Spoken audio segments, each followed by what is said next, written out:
Now let's talk about how the best students structure their days. Turns out there are great studies on this.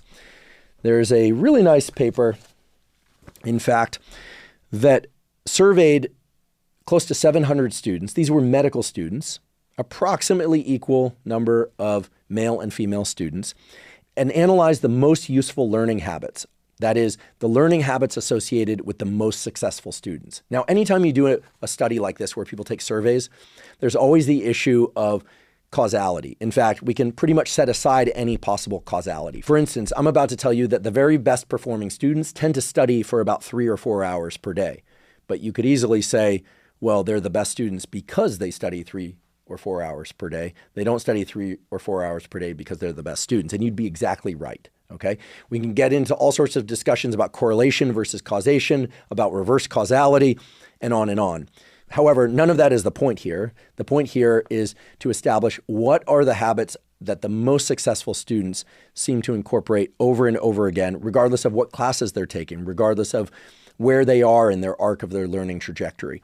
And so what we know based on this study, and I'll provide a link to it in the show note captions, is that there are at least 10 study habits that the highly effective students use. I'm going to focus on the top 5 or 6 just for sake of time, because it turns out that most of the effect, it appears, of being a better student can be attributed to these top 5 or 6 habits. First of all, they set aside time to study. They literally schedule time to study. Now, this probably serves several roles. The first one is that they are able to clear out other distractions. And in fact, that's the second thing that they do. They are very effective, or they make it a point of putting their phone away and off, of isolating themselves. That's right. They're not studying with other people. They study alone, which is not to say that people who study with others cannot be effective in their studying, but the best performing students seem to study alone.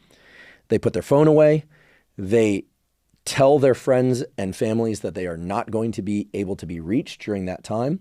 And yes, they study for 3 or 4 hours per day, but they break that up into a couple of different sessions, typically 2 or 3 sessions. So they're not doing a 3 or 4 hour studying bout all in one shot. So they're managing their time, they're eliminating distractions, and they're studying for a consistent amount of time, at least 5 days per week. Okay, presumably they're taking some weekends off, although that wasn't made clear from this paper. The other thing that they do, and this is very important, is that they make an effort to then teach their peers, to teach other students in the class. Now, some of you may be thinking, and I'm thinking back to college here mostly, that if you spend all this time learning the information and you are in a competitive scenario with the other students, that teaching them the information is kind of a freebie for them and is harder for you, meaning you're putting yourself at a competitive disadvantage, or you're giving them an unfair advantage for not having done the work. Now, while this paper didn't do an analysis of whether or not these students that served as the learners from the other students got an unfair advantage, it's very clear that students who make it a point to learn material in isolation, then bring that material to other students in the same course and teach them, perform exceedingly well in comparison to the other students. So don't be afraid to be a teacher of your peers in order to test, this is key, to test and develop mastery of the material. Now, in my laboratory for years, we used to have a saying, which I simply picked up from the laboratories I was trained in. I didn't come up with the saying, which was watch one, do one, teach one. And that was referring to doing surgeries or suturing or doing an antibody reaction or a Western blot or things that you do in laboratories. Watch one, do one, teach one. Watch one, do one, teach one, of course, should be reserved to anything where no one's going to be put in danger by the watch one, do one, teach one procedure, right? Some procedures, especially in laboratories, can be dangerous given the materials you use, etc. And of course, today we're talking about learning and studying generally. So provided it's safe, watch one, do one, teach one is an excellent means to learn, that is to study new material, to develop proficiency and even mastery. And over time, perhaps even virtuosity. We'll return to that later, those distinctions. So going back to this idea that the best students set aside time, they designate time to study alone without distractions, that is sure to help them anchor their focus and attention. They know that they're going to need to use their focus and attention during that time.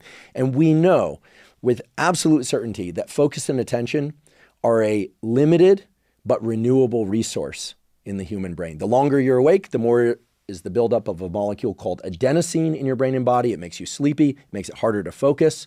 When you sleep, adenosine levels are pushed down again. You're able to focus again. You feel more alert. You can think of adenosine as limiting your attentional budget, which is not to say that some people don't study best in the afternoon or in the evening or even late at night, right? I recall times during university when I'd study between the hours of 10 p.m. and 2 a.m. I don't do that any longer, but scheduling time where you know you're going to need to be focused and attending is perhaps one of the most important things toward being able to focus and attend to the material. Now, if you're taking courses, you probably are going to be a slave to the timing of the courses. You aren't going to be able to tell the instructor, okay, listen, I want you to do this course at 3 p.m. because that's when you learn best, or at 8 a.m. because that's when you happen to be able to attend best. However, to the extent that you have any control over the time in which you're going to study, keeping that at a regular time or times, perhaps 1 block early in the day, 1 block later in the day, perhaps 2 blocks early in the day, and so on, is going to be beneficial. It turns out that's also supported by the research literature, that the brain, just like with its sleep-wake cycles that entrain to a regular schedule, that is, your brain and body get used to being active and inactive at particular times based on your exposure to sunlight, your exposure to activities, your social rhythms, etc.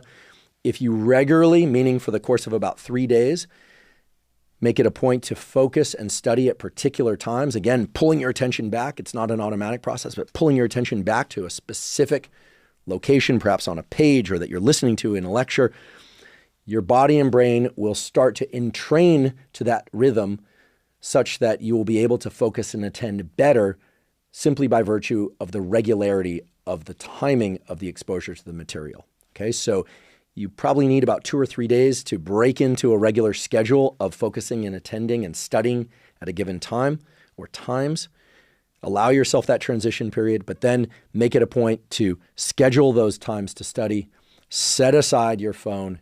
Tell people you're going offline. Turn off the Wi-Fi if you need to or have to. You may need it for your studying. I don't know. Depends on what you're studying. But limit distractions at all costs and learn to just focus on the material.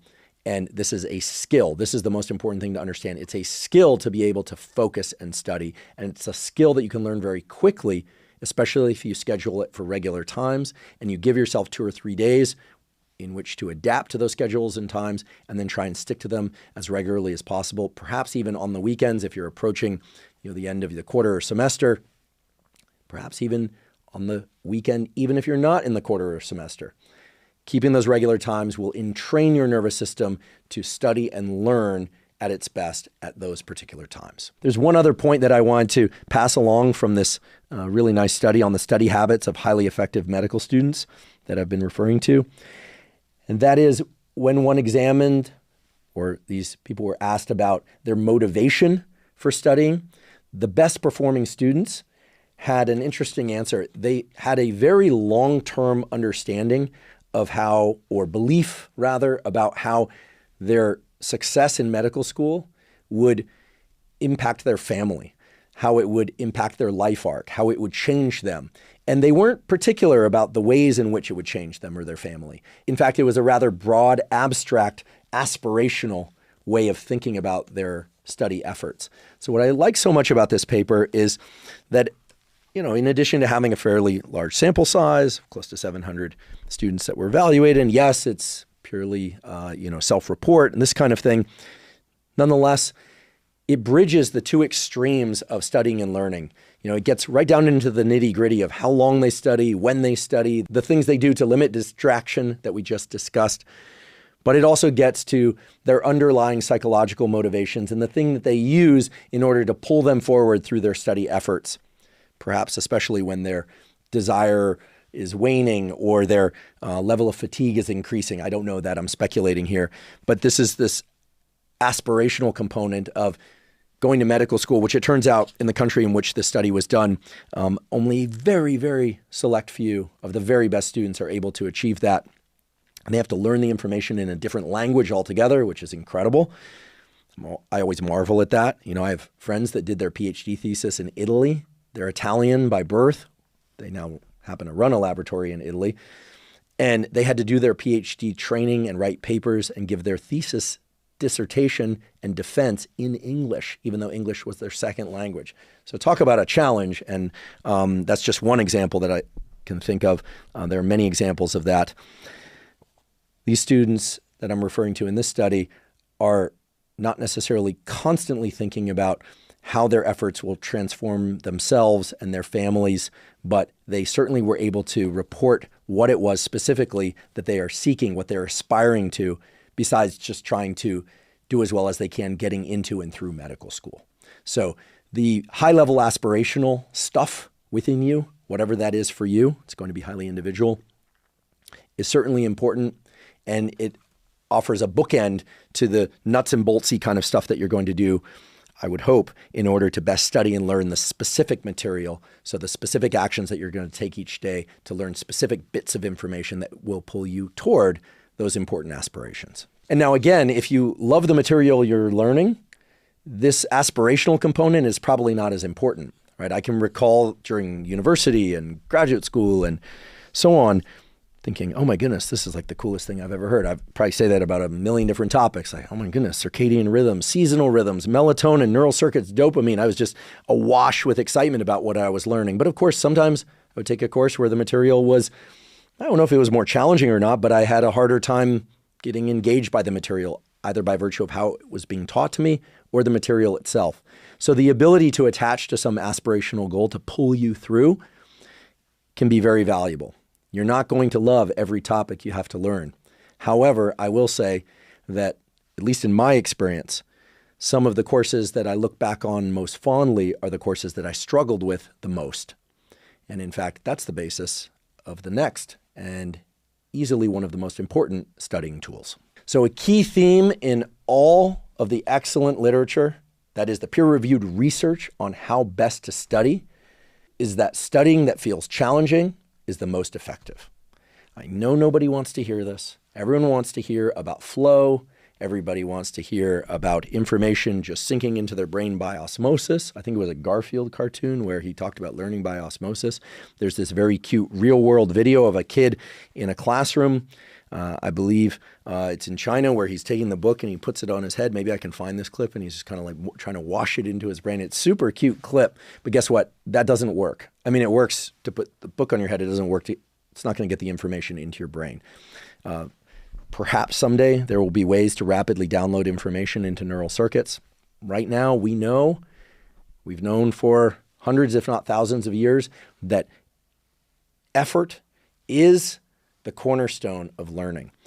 So I know there are probably some groans about that. I know some of you perhaps were hoping that today I was going to tell you how to study so that studying wasn't painful. I think I can accomplish that by the end of today's episode.